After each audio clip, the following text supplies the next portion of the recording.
இந்த ஆள் கூட மிட் நைட்ல நீங்க என்ன பண்ற? எல்லாரும் ஒரே மாதிரி இருக்கிறது இல்ல, எல்லாரும் ஒரே நோக்கத்தோட இந்த இடத்துக்கு வர்றதில்ல. நீங்க எதுக்காக இங்க வந்தீங்களோ அதை செய்ய கண்டிப்பா நான் இங்க வரல. பல எண்ணங்கள் பிரக்யாவின் மனதில் ஓடின. கொஞ்ச நேரத்துக்கு முன்னாடி தான் அவன் என் கூட உட்காந்து சாப்பிட்டான். இப்ப என் தங்கச்சிய பாக்குறதுக்காக இங்க வந்திருக்கான். எனக்கு இவ்வளவு திமிர் பிடிச்ச ஆணவம் பிடிச்ச ஆளோட ஒரே ரூம்ல தங்கறதுக்கு ஆசை இல்ல. அப்புறம் நான் எந்த ரூம்ல தங்க போறேன்? இல்லனா எனக்கு ரூமே இல்லையா? நீ என்ன பைத்தியமா? நான் பைத்தியம் இல்ல, நீதான் பைத்தியம். அவன் உன்னை எவ்வளவு நாளா எவ்வளவு லவ் பண்றான்னு தெரியாதா உனக்கு? எனக்கு கல்யாணம் ஆயிடுச்சு. ஆமா ஆமா, உனக்கு கல்யாணம் ஆச்சுன்னு தெரியும். அப்புறம் இந்த கல்யாணம் உனக்கு கட்டாயப்படுத்தி நடந்ததுன்னு தெரியும். மீராவுக்கு தானே ப்ரொபோசல் வந்தது. பாரு, நீ விஜய கூப்பிட்டுக்கோ, ஆனா நான் வர மாட்டேன். நீங்க 2 பேரும் லஞ்ச் சாப்பிடுங்க, சரியா? என்ன அட்டாக் பண்ணவங்களை கண்டுபிடிச்சு என் அப்பா கிட்ட சொல்லிருந்தீங்க. தயவு செஞ்சு அந்த விஷயத்த இத்தோட விட்டுடுங்க. எப்படியும் நான் இப்ப சேஃபா தான் இருக்கேன். சோ என்னோட அப்பா கஷ்டத்தை இந்த விஷயத்துக்காக அதிகப்படுத்த வேண்டாம். அந்த 24 மணி நேரம் இப்ப முடிஞ்சிடுச்சு. என்னால இப்ப எதுவும் பண்ண முடியாது. கார்த்திக் ஏற்கனவே ரகுராம பிடிக்க கிளம்பி போயிட்டான். அப்புறம் நீ இன்னைக்கு எனக்கு டின்னர் பண்ணதுனால நான் என் முடிவை மாத்திக்கவே நினைக்காத. என் முடிவு மாறாது. இத மட்டும் நல்லா ஞாபகம் வச்சுக்கோ. கல்யாணம் ஆயிடுச்சு, என்கிட்ட இருந்து தப்பிச்சிட்டேன்னு நினைக்காத. உன் தலையெழுத்தையே நான் வேற மாதிரி மாத்திருவேன். பிரக்யாவிற்கு அமைதியாக கேட்பதை தவிர வேறு வழி இல்லை. அங்க போய் எந்த டிராமாவும் போடாத. உன் புருஷன் சத்யன் எனக்கு கான்ட்ராக்ட் கொடுக்கற வரைக்கும் உன்னால ஏதாவது தப்பு நடந்துச்சுன்னா உன்னால உன் அம்மாவோட முகத்தை மறுபடியும் பார்க்கவே முடியாது. பிரக்யா தன் தந்தையின் பேச்சையும் கேட்டாள். தன் சகோதரிக்கும் தந்தைக்கும் பிறகு இப்போது சித்தியின் முறை தொடங்கியது. பாருமா, அங்க போனதும் எங்களை மறந்துடாத. மாமியார் வீட்ல என்ன கிடைச்சாலும் சரி, அத உடனே எங்களுக்கு அனுப்பிட. இல்லனா என்ன ஆகும்னு தெரியும்ல. என்னடா தங்கம்? திருமணத்திற்கு பிறகு பிரக்யா தனது கணவன் சத்தியனின் இருண்ட அறைக்கு சென்றாள். ஒரு சிவப்பு கதிரின் ஒளியில் சத்தியன் படுக்கையில் படுத்திருந்தான். அவன் முகத்தை பார்த்து பிரக்யா அதிர்ச்சி அடைந்தாள். அது மிகவும் அழகான முகம். மக்கள் சொன்னதற்கு முற்றிலும் மாறாக இருந்தது. பின்னர் அவன் பிரக்யாவுக்கு சில டாக்குமெண்ட்களை கொடுத்தான். அதை பார்த்து பிரக்யா திகைத்தாள். நீங்க ஆமா, இதுதான் என்னோட நிஜ முகம். என்னால என் காலிலேயே நிக்க முடியும். இந்த பேப்பர்ல கையெழுத்து போடு. இது என்ன? நம்ம மேரேஜ் கான்ட்ராக்ட். 100 நாளுக்கு மட்டும். கான்ட்ராக்டா? கல்யாணத்துக்கா? எனக்கு ஒண்ணும் புரியல. ஆமா, கான்ட்ராக்ட் தான். இவ்வளவு சர்ப்ரைஸ் ஆக வேணாம். ஏன்னா உனக்கும் தெரியும், நீ என்ன லவ் பண்ணி கல்யாணம் பண்ணல, நானும் உன்னை லவ் பண்ணி பண்ணல. சோ நீ சைன் போடுறதுல எந்த பிரச்சனையும் இருக்காது. அப்புறம் கவலைப்படாத. இந்த கான்ட்ராக்ட் முடிச்சதுமே நீ உன் வாழ்நாள் முழுக்க ராஜ வாழ்க்கை வாழற அளவுக்கு நான் உனக்கு செட்டில் பண்ணிடுவேன். ஏன் இத பண்றீங்க? உன் கேள்விக்கு நான் பதில் சொல்ல விரும்பல. அப்புறம் என்னை பத்தி மக்கள் சொன்னது கரெக்ட் தான். புரியாத ஒருத்தர் கூட இருந்தா இந்த உலகத்துல ரொம்ப நாள் வாழ முடியாதுன்னு கேள்விப்பட்டேன். Just sign this. நீங்க என்ன பயமுறுத்த பாக்குறீங்களா? எனக்கு எந்த பயமும் இல்ல. இந்த பேப்பர்ஸ்ல நான் கையெழுத்து போடுறேன். ஆனா அது பயத்தினால இல்ல, என்னோட சொந்த விருப்பத்தினால. அப்புறம் நீங்க சொல்றது கரெக்ட் தான். எனக்கும் இந்த கல்யாணத்துல விருப்பம் இல்ல. ஆனா சூழ்நிலை காரணமா நான் சரி சொல்ல வேண்டியதாயிடுச்சு. அதனால எனக்கு உங்ககிட்ட இருந்து எந்த பணமும் தேவையில்ல. நான் என் சம்பாத்தியத்திலேயே வாழ முடியும். நீங்க கவலைப்பட தேவையில்ல.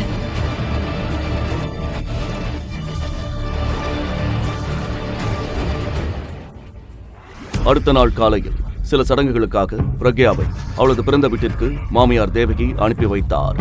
மறுபுறம் பிரக்யாவின் சகோதரி மீரா. ஹலோ ராகவ், உன்னோட பிரக்யா வரா. தனியாத்தான் சில சடங்குகள் செய்ய. இது உனக்கு நல்ல சான்ஸ். பிரக்யா பெற்றோர் வீட்டிற்கு வந்து தனது ரூமுக்கு சென்றாள். ராகவ் திடீரென்று அவள் அறைக்குள் நுழைந்ததும் அவள் காலடியில் இருந்த நிலைமை அதிர்ந்தது. ராகவ், நீயா? ராகவின் தலையில் பின்னால் இருந்து யாரோ பலமாக தாக்கினர். அது வேறு யாரும் அல்ல, சக்கர நாற்காலியில் அமர்ந்திருந்த சத்யன் தான். சத்யன் பிரக்யாவை ராகவிடமிருந்து காப்பாற்றி வீட்டிற்கு அழைத்து வந்தான். ஆனால் அவள் சத்யன் படுக்கையறைக்குள் நுழைய முயன்ற போது சத்யனின் விசுவாசமான வேலைக்காரன் கார்த்திக், நீங்க உள்ள போக முடியாது. மாஸ்டரோட ஆர்டர், நீங்க அவரோட பெட்ரூம்குள்ள எப்பவுமே போக கூடாது. இதை கேட்டதும் பிரக்யாவின் கோபம் உச்சத்திற்கு சென்றது. அதனால் அவளால் தன்னை அடக்க முடியவில்லை. கடுமையான குரலில் கூறினாள், நான் போகல. எனக்கு இவ்ளோ திமிர் பிடிச்ச ஆணவம் பிடிச்ச ஆளோட ஒரே ரூம்ல தங்கறதுக்கு ஆசை இல்ல. அப்புறம் நான் எந்த ரூம்ல தங்க போறேன்? இல்லனா எனக்கு ரூமே இல்லையா?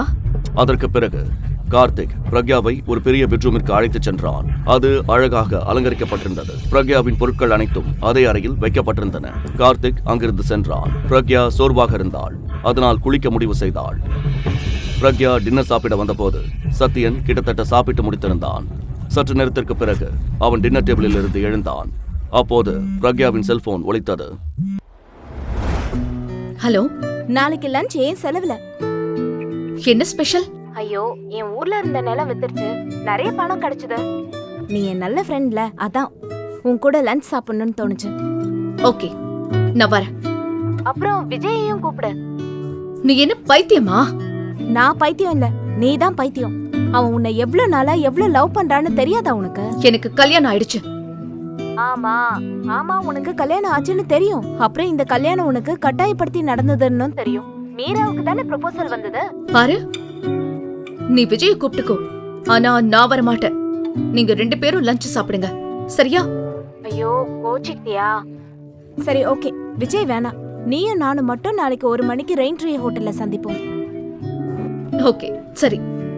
அடுத்த நாள் சரியாக 1 மணிக்கு பிரக்யா ரெயின்ட்ரீ ஹோட்டலை அடைந்தாள். பூஜா பிரக்யாவை அவள் ரிசர்வ் செய்திருந்த டேபிளுக்கு அழைத்துச் சென்றாள். அங்கே ஒரு காதல் ஜோடி பொது இடத்தில் அமர்ந்து ரொமான்ஸ் செய்து கொண்டிருந்தனர். அதனால் பிரக்யா அவர்களை தடுத்து கூறினாள், உங்க ரொமான்ஸ் முடிஞ்சதுன்னா தயவு செஞ்சு இந்த டேபிள காலி பண்ணுங்க. நாங்க இதை ஏற்கனவே புக் பண்ணிருக்கோம். இதை கேட்டதும் அந்த காதல் ஜோடி விலகி அமர்ந்தனர். ஆனால் பிரக்யாவின் பார்வை அவர்களின் முகங்கள் மீது பட்டதும் அவள் காலடியில் இருந்த நிலைமை அதிர்ந்தது போல இருந்தது. அவள் அதிர்ச்சியுடன் சொன்னாள், உதய், ரம்யா, நீங்களா? ஆமா, இதுல ஆச்சரியப்பட என்ன இருக்கு? நாங்க இங்க வாரம் வருவோம்.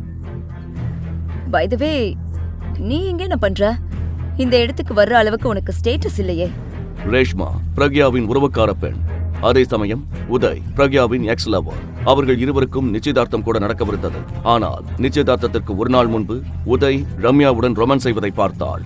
அதன் பிறகு அவர்களின் நிச்சயதார்த்தம் முறிந்துவிட்டது. அன்று முதல் உதயும் ரம்யாவும் காதலர்களாக வலம் வந்தனர். ஒருத்தன் தன்னோட ஸ்டேட்டஸ பத்தி தான் யோசிக்கணும், அடுத்தவங்க ஸ்டேட்டஸ பத்தி இல்ல. இப்ப நீங்க 2 பேரும் முடிச்சிட்டீங்கன்னா சீக்கிரம் இங்க இருந்து கிளம்புங்க. தட் இஸ் அவர் டேபிள், நாங்க ரிசர்வ் பண்ணிருக்கோம். மேனேஜர் ராஜேஷ் உதய் மற்றும் ரம்யாவின் டேபிளை காலி செய்யும்படி கேட்டபோது உதய் கோபத்துடன் கூறினான், என்ன இங்க இருந்து எழுந்திருச்சு போக சொல்றியா? நீ என்ன மறந்துட்டியா? நான் இங்க மாசத்துக்கு 10 தடவைக்கு மேல வருவேன். லட்சக்கணக்கான ரூபாய் செலவு பண்ணுவேன். உனக்கு நான் இங்க வர்றதை நிறுத்தணும்னு நினைக்கிறியா? ஒரு பெரிய கஸ்டமரை இழக்க மேனேஜருக்கு விருப்பம் இல்லை. அதனால், மேம் ப்ளீஸ் என் கூட வாங்க, நான் உங்களுக்கு இன்னும் நல்ல டேபிள் தரேன். நாங்க இந்த டேபிள் தான் புக் பண்ணோம், இங்க தான் உட்காருவோம். நீங்க உண்மைக்கு சப்போர்ட் பண்ணணும், ஆனா எங்களை போக சொல்றீங்க. இந்த டேபிள் எங்களுக்காக ரிசர்வ் ஆயிருக்கு, அவங்களுக்கு வேற டேபிள் கொடுங்க. நீங்க 2 பேரும் ஒத்துக்க மாட்டீங்களா? நீங்க என்ன சொல்றீங்க? உங்களுக்கு இப்ப புரிஞ்சிடும். செக்யூரிட்டி. ஆனால் செக்யூரிட்டி பிரக்யா மற்றும் பூஜாவை தொடுவதற்கு முன்பே ஒரு கம்பீரமான குரல் ஒலித்தது. இங்க என்ன நடக்குது? பிரக்யா திரும்பி பார்த்தாள். அவளுடைய கண்கள் ஆச்சரியத்தில் விரிந்தன. ஏனென்றால் இந்த குரல் வேறு யாருடையதும் இல்லை, சத்யனின் குரல்தான். அவன் அருகில் பிரக்யாவின் சகோதரி மீரா நின்றிருந்தாள். சத்யன் மேனேஜரை அழைத்தான். அவன் சத்யனை கண்டதும் பயத்தில் நடுங்கிக் கொண்டிருந்தான். அப்போது மீரா ஏதோ சொல்ல, அதை கேட்டதும் சத்யனின் காதுகளில் ஒரு பலமான சலசலப்பு ஏற்பட்டது. சஞ்சீவ், இதுல ரம்யாவோட தப்பு என்ன இருக்கு? பிரக்யாவும் ரம்யாவும் என் அக்கா தங்கச்சி தான். அவங்க 2 பேரும் சின்ன வயசுல இருந்து செட் ஆக மாட்டாங்க. மீரா சத்யனுக்கு பதிலாக சஞ்சீவ் என்று சொன்னதை கேட்டு பிரக்யா மேலும் அதிர்ச்சி அடைந்தாள். பின்னர் சத்யன் அங்கு நின்றிருந்த ஒரு வெயிட்டரிடம் கூறினான், இன்னிலிருந்து நீதான் இங்க புது மேனேஜர். இங்க எல்லாருக்கும் ஒரே மாதிரி ரூல்ஸ் தான். இதற்கு பிறகு சத்யன் மீராவுடன் விஐபி பகுதிக்கு சென்றார். அதே நேரத்தில் பூஜா மற்றும் பிரக்யா ரம்யாவும் உதயும் காலி செய்த டேபிளில் அமர்ந்து சாப்பிடத் தொடங்கினர். ஆனால் ரம்யாவும் உதயும் அங்கிருந்து கிளம்பவில்லை. அதற்குள் பலமான ஒரு குத்து அவன் மேல் விழுந்தது. அதில் அவனுடைய 2 பற்கள் உடைந்து அவன் தரையில் விழுந்தான். சத்யன் தான் அவனை அடித்திருந்தான். மேலும் அவனை அடிக்க முயன்றான். ஆனால் பிரக்யா அவனை தடுத்தாள். பிரக்யா சத்யன் கையை பிடித்தாள். சத்யன் திகைத்து போனான். அதே சமயம் சந்தர்ப்பத்தை பயன்படுத்திக் கொண்டு உதய் புயல் போல அங்கிருந்து ஓடிவிட்டான். உனக்கு எவ்ளோ தைரியம்? உன் தங்கச்சியோட பாய் ஃப்ரெண்ட் கூட இதெல்லாம் செய்ய உனக்கு வெக்கமா இல்லையா? ஆமா, இதுக்கப்புறம் சஞ்சீவ் பக்கத்துல உன்னை பார்த்த எல்லாத்தையும் ரெக்கார்ட் பண்ணி உன் புருஷனுக்கு அனுப்புவேன். புரிஞ்சுதா? சஞ்சீவ், இதை கண்ட மீரா கோபம், பொறாமை மற்றும் பயத்தால் நிறைந்தாள்.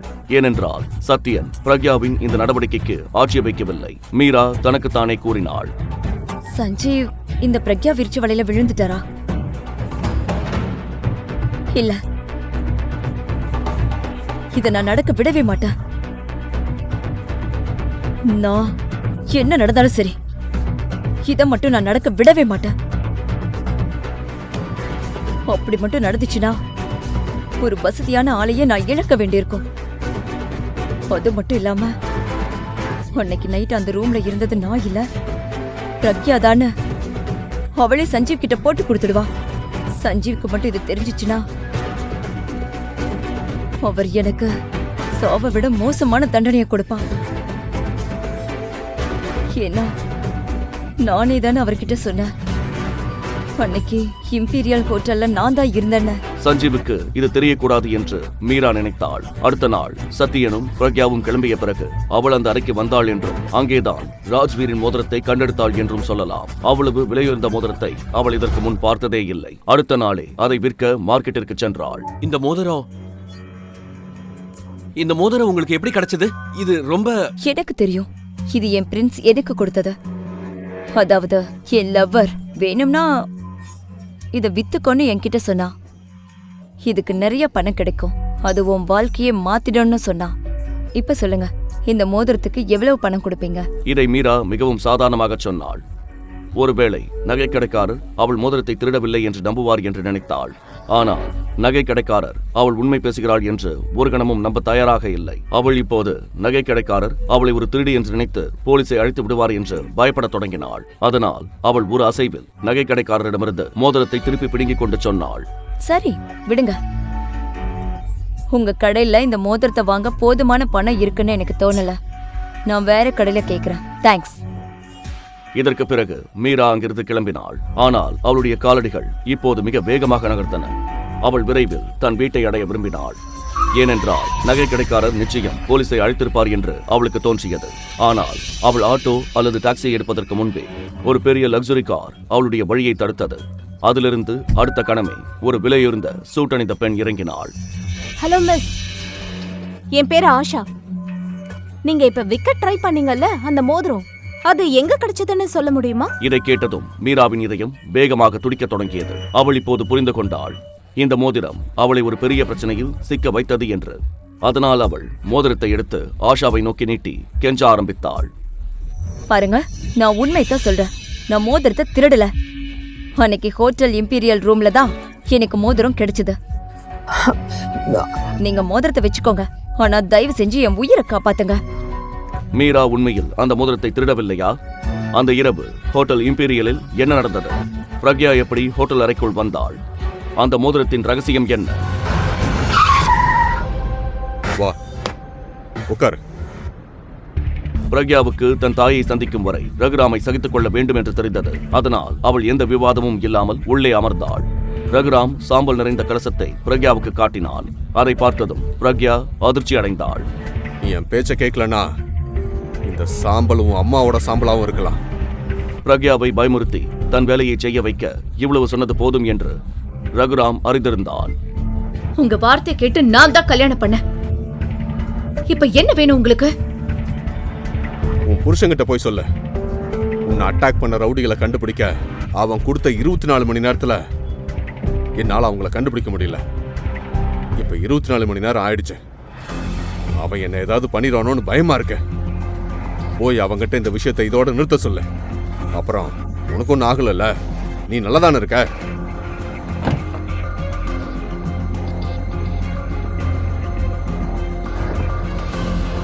உன் அம்மா நல்லா இருக்கணும்னு நீ நினைச்சா நான் சொல்றத நீ செய்யணும். பிரக்யாவுக்கு தன் தாயை எந்த காரணம் கொண்டும் பாதுகாப்பாக வைத்திருக்க வேண்டியிருந்தது. எல்லாவற்றிற்கும் மேலாக இந்த உலகில் அவளுக்கு ஒரே துணை அவள் மட்டும்தான். அதனால் பிரக்யாவுக்கு ரகுராமின் பேச்சை கேட்பதை தவிர வேறு வழியில்லை. கவலைப்பட்ட பிரக்யா நேராக வீட்டிற்கு சென்றாள். ஏனென்றால் அவள் விரைவில் சத்யனை தொடர்பு கொள்ள விரும்பினாள். ஆனால் வீட்டிற்கு வந்த பிறகு அவள் வேலைக்காரர்களிடமிருந்து சத்யன் இன்னும் வரவில்லை என்று தெரிந்து கொண்டாள். பிரக்யாவுக்கு தன் திருமணம் முடிந்து 2 நாட்கள் ஆகிவிட்டன. ஆனால் அவளிடம் சத்யனின் நம்பர் கூட இல்லை என்று உணர்ந்தாள். பிரக்யா வீட்டில் உள்ள வேலைக்காரர்களிடமிருந்து நம்பரை பெற முயன்றாள். ஆனால் எந்த வேலைக்காரர்களிடமும் சத்யனின் நம்பர் இல்லை. பிரக்யாவுக்கு கார்த்திக் சத்யனின் மிகவும் விசுவாசமான வேலைக்காரன் என்று ஞாபகம் வந்தது. அவனிடம் நிச்சயம் அவன் நம்பர் இருக்கும். ஆனால் கார்த்திக் பற்றி விசாரித்த போது பிரக்யாவுக்கு அவனும் ஏதோ வேலைக்காக வெளியே சென்றிருக்கிறான் என்று தெரிந்தது. அவளுக்கு வேறு எந்த வழியும் இல்லை. அதனால் தன் சகோதரி மீராவை அழைத்தாள். மீரா, சஞ்சீவ் உங்க கூட இருக்காரா? என்ன இத கேட்க வெக்கமா இல்லையா உனக்கு?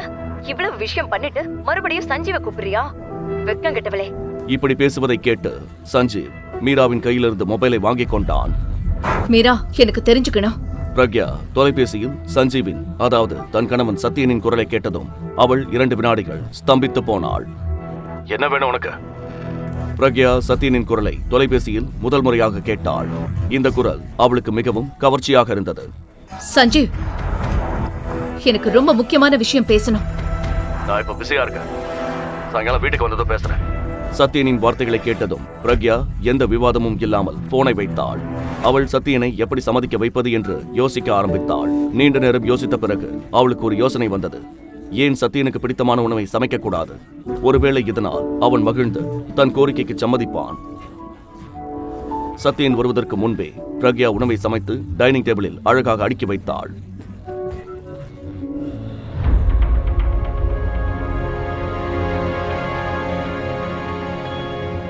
சத்யன் வீட்டிற்கு வந்தவுடன் உணவின் மனம் அவனை ஈர்த்தது. மேஜையில் அவனுக்கு பிடித்த உணவுகள் பல இருப்பதை அவன் கண்டான். தன் வேலைக்காரர்களிடம் கேட்டான், இந்த ஃபுட்டெல்லாம் சமைச்சது யாரு? அனைத்து வேலைக்காரர்களும் பிரக்யாவை நோக்கி தங்கள் கைகளை நீட்டி காட்டினர்.